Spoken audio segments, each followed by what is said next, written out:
శ్రీమాత్రే నమః. ఈరోజు శ్రావణ శుక్రవారం మొదటి వారం పూజ అయితే చాలా బాగా జరిగిందండి.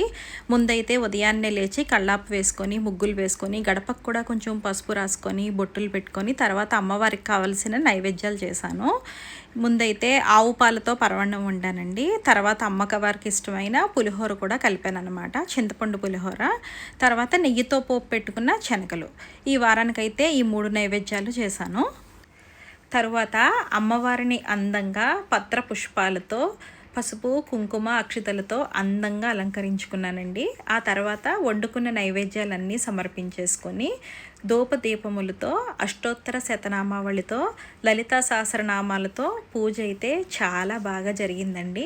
ఈ శ్రావణ మాసం 4 వారాలు కూడా ఇదే విధంగా చేసుకుంటానన్నమాట. కానీ వరలక్ష్మి వ్రతం నాడు మాత్రం వీటితో పాటు పక్కన కలశాన్ని కూడా ఏర్పాటు చేసుకొని అప్పటి వీలు బట్టి 9 లేదా 11 మంది ముత్తైదువులకు తాంబూలాలు కూడా పెట్టుకుంటానన్నమాట.